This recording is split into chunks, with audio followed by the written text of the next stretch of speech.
A very good afternoon and welcome to News Panorama from Sokoto Network Center of the NTA. I am Sadia Umardigi.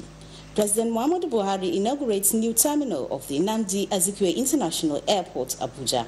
Presidential Advisory Committee on the Elimination of Drug Abuse declares total war on the menace to save Nigerian youths. Medical and health personnel challenged to be more responsive to their official duty to come out with accurate data for future reference. These and more when we return.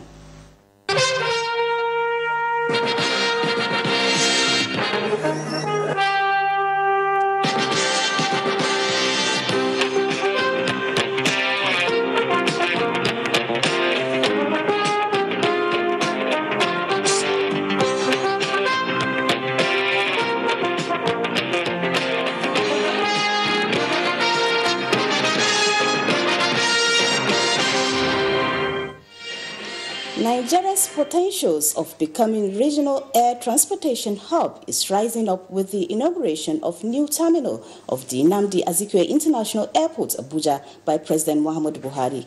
During the event, President promised to also support actualization of critical projects that will place the national airport among the best in the world. Here is State House correspondent Adamu Sambu with the rest of the story. A world-class aviation transport facility, the new terminal building of the Nnamdi Azikiwe International Airport, is among the 4 such projects being executed by the China Exim Bank loan facility of $500 million, as well as a counterpart contribution of $100 million by the Nigerian government. Second to be inaugurated after Port Harcourt, the facility, designed to handle 15 million passengers annually with the best comfort, has among others 66 check-in counters, 5 baggage collection carousels, 44 immigration decks, 8 screening points, 8 passenger boarding bridges, as well as a 22-room hotel with spa.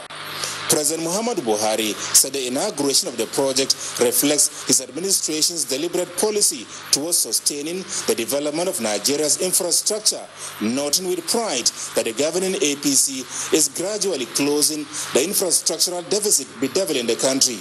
With the commissioning of this terminal, Nigeria is moving towards meeting global aviation standards in facilitation, passenger processing and service delivery in tandem with international best practices. Government officials manning these gateways are to sustain the momentum and ensure travelers in and out of the country have best of experience as a necessary complement to the ultra-modern terminal. The president expressed appreciation to the Chinese government, China Exim Bank, and the Ministry of Transportation for their financial support and various roles played in the successful execution of the project. This administration recognizes aviation as a catalyst for economic growth and as such will continue to encourage and support the actualization of projects that will place Nigerian airports among the best in the world. Deputy Senate Leader Bala Ibn Na'Allah, in a goodwill message, promised sustained support of the National Assembly towards actualizing the second runway project of the airport. We will do whatever is humanly possible to assist and give maximum cooperation to the laudable objective of positioning this country to compete internationally as far as aviation is concerned. As a complementation to this particular project, the road linking the airport to the Umar Eradu Expressway is now also being rehabilitated. We respect Nigeria, love Nigeria, and support Nigeria. China cannot develop itself in isolation from the world, and the world needs China for global prosperity. Minister of State for Aviation, Hadi Sirika, was full of appreciation to President Muhammadu Buhari for what he called walking the talk, saying the nation's aviation sector never had it so good. The new international terminal of the Nnamdi Azikiwe International Airport is situated on a 56,000 square meters of land with about 60 meters skywalk that connects the facility to the airport metro station. In Abuja, Adamu Sambu, NTA News. It is said that you never let go of past memories. For many years, Nigerians were compelled to ride on crippled trains as old as over 50 years old with the attendant fear and frustration. There are indications that the ongoing rail transport phenomena will alter the negative memories of train experiences in Nigeria, as Claire Adelabu Abdrazak finds out riding on the Abuja-Kaduna train for the first time.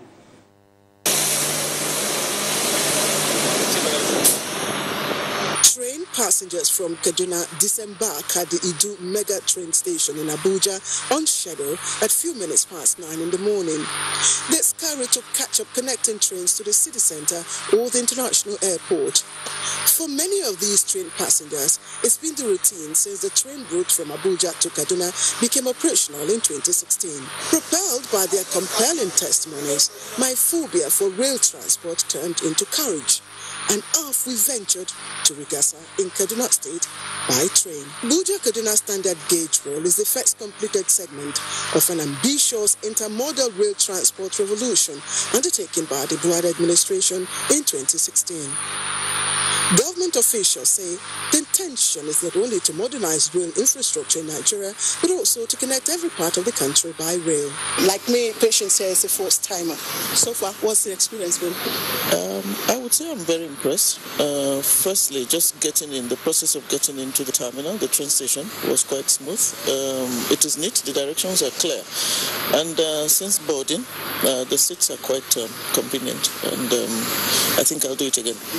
And the ambience, the overall ambience here?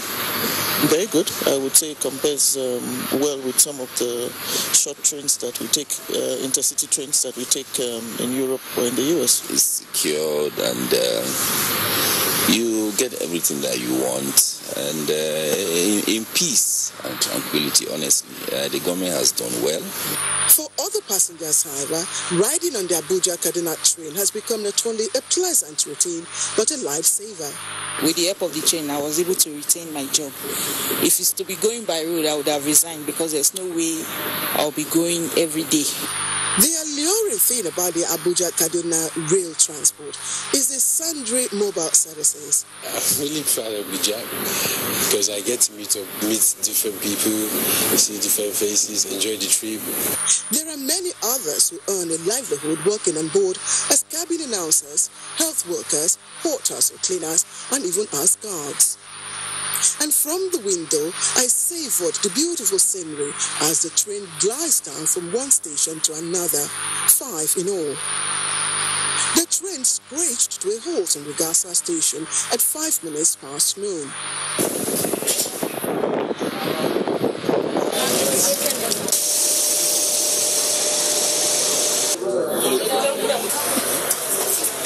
We are on the homeward bound to Abuja from Rigasa train station. Did I enjoy the ride? Quite pleasurable. But the most interesting thing about this return journey is that all three coaches, both the two first-class coaches and the second-class coaches, are filled to capacity. So far, official record estimates that the Abuja-Kaduna train route accounts for over 1.5 million passengers since operation started in 2016. A train station is equally a critical part of rail transport infrastructure. In the past, public perception of train stations in Nigeria is really positive. The Idu railway station is, however, designed to combat these feelings. The concept of this station has the disabled in mind.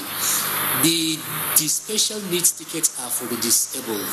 When you get into the terminal, that is the departure hall, during boarding, we have the lift that will take, that the disabled can access to the platform through the lift. Very soon the escalator will come on board. The Idu Mega train station combines aesthetics and retrofitting that makes rail transport both pleasurable and environmentally meaningful. As it is turning out, train travel has become a thrill for many Nigerians like me. Connecting services are provided by the Abuja Metro Rail Service. Beyond the allure of the Abuja-Kaduna rail transport, the job opportunities and the spillover economic gains made so far from the rail transport modernization project are only a tip of the expected heritage for millions of Nigerians. In Abuja, Claire Adilabo Abdurazak, NTA News. The Presidential Advisory Committee on the Elimination of Drug Abuse has declared total war on the menace to save Nigerian youths. The chairman of the committee, Buba Marwa, said this at an interactive forum with journalists in Abuja. Ahmad Ondas Ahmad now reports. The issue of drug abuse by youths ranging from intake of unprescribed drugs to taking of overdose drugs such as tramadol, codeine to hard drugs like cocaine and marijuana, among others, especially in the northern part of the country, where an estimated 3 million bottles of codeine is consumed daily, has become a serious concern to both the government and other relevant stakeholders. It is against this backdrop that a presidential advisory committee was inaugurated by President Muhammadu Buhari earlier this month to address the menace.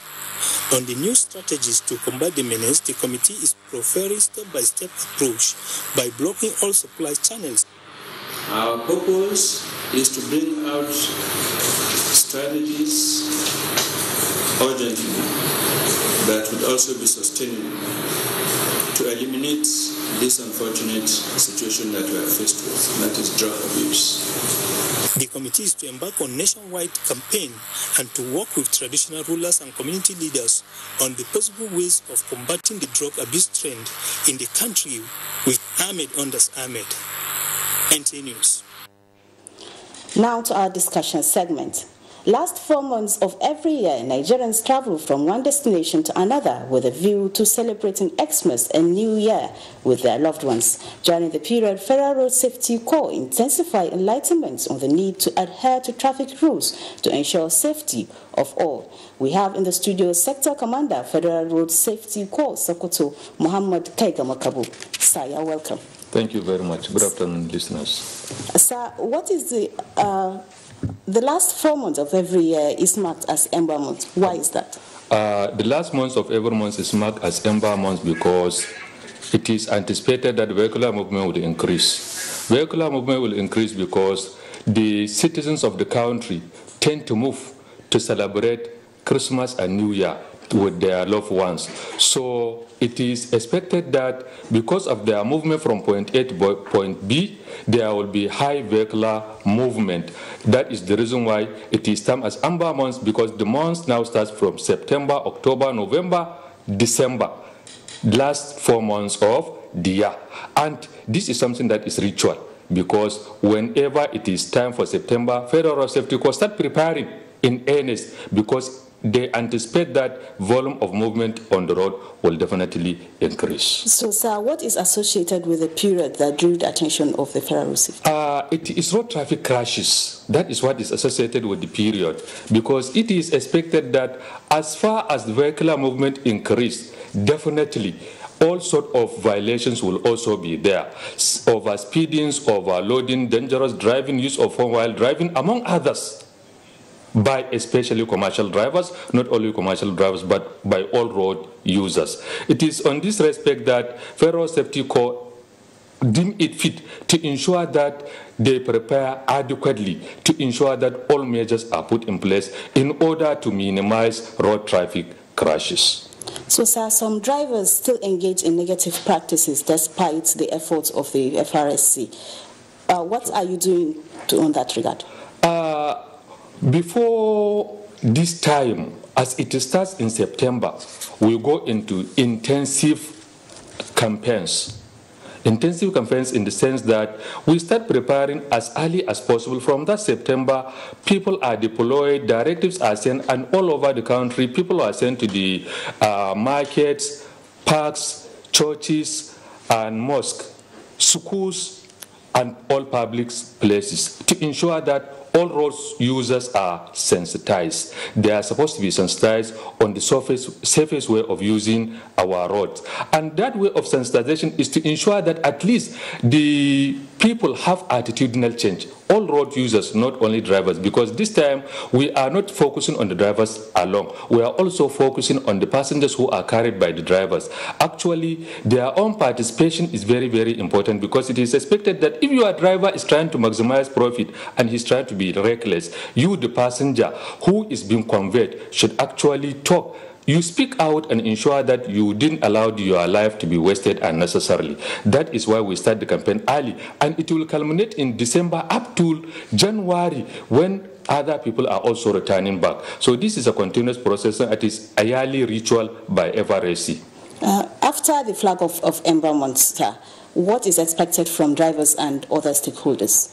It is expected that drivers and all other stakeholders should have attitudinal change, because the essence of our campaign is to ensure that people change their attitude towards road use in general.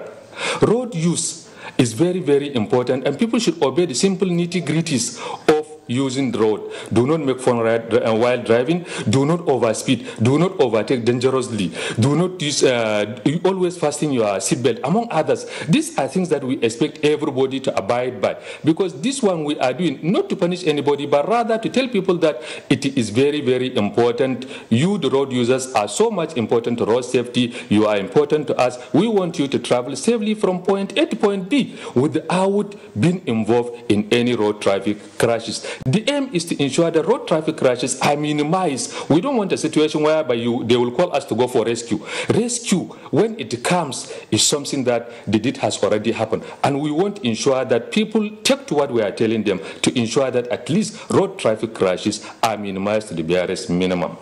Christmas and New Year are around the corner. Actually, what are you doing to ensure protection of lives and property in the state? As Christmas and New Year approaches, road safety has rolled out a lot of modalities. To start with, nationwide, the FRSC headquarters has formed what we call Operation Zero Tolerance. It has started from 19th of this month. 19th of this month, we have moved out. People in the headquarters, people in the zonal offices, traffic camps are also created, help areas are also created, just to ensure that our people are there on the road to control traffic as the first measure. Because it is to do with the traffic management first. We manage the traffic to ensure that gridlock areas are being made easy for people to pass.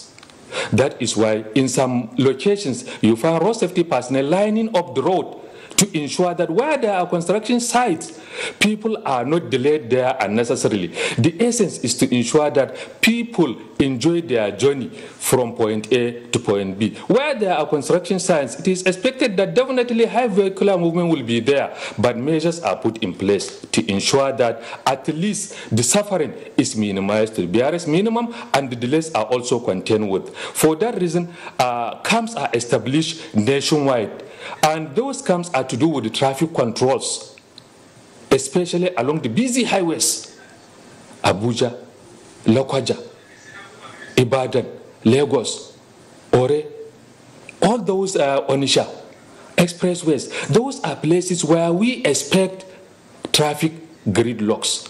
For that reason, FRSC National Headquarters has mapped out strategies to ensure that journeys in those areas are made without much difficulties.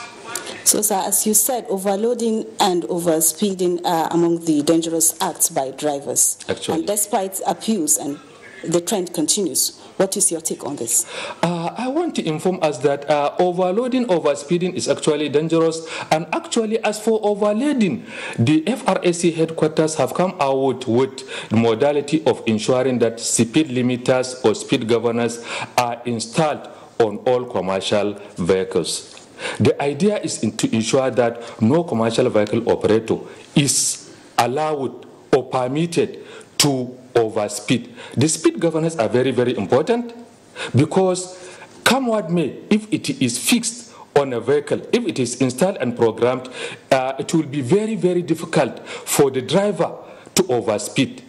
Once the speed limit is reached, the vehicle will never move more than the programmed speed limit. So that means, come what may, whatever measures the driver put in place, he will never overspeed. And that one is necessary because it is noted that almost 60% of the crashes in the country is recorded because of overspeeding. Now, when we talk of overloading, overloading is another menace, because when vehicles are overloaded, a lot of things happen.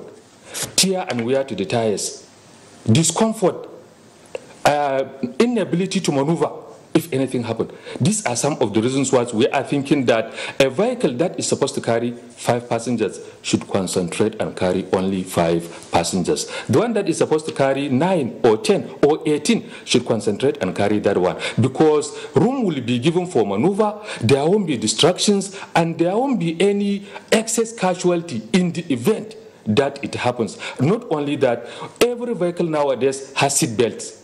It is expected that if 5 people are inside a saloon car, every one of them should be able to wear his seatbelt. It is not now a matter of saying that I'm in the front seat, I am a driver or passenger. No, all occupants of vehicles should imbibe the habit of wearing seatbelt, because when they wear seatbelt, in the event there is any incidence of a crash, you find out that the impact on them will be minimized because of the restraint put in place by seatbelt. For that reason, we call on road users to ensure that all those measures that are put in the vehicle are for their own comfort, for their use, and for their own safety. They should not look at it as a punitive measure. Unfortunately, you find out that despite the preachings we are doing in the mosques, in the churches, and in the marketplaces, and in the parks, people are taking it as if they are doing a favor to road safety. They will cite road safety personnel, they will wear their seatbelt. The moment they leave road safety, the whereabouts of road safety personnel, they will remove it. They are not doing anything good to themselves.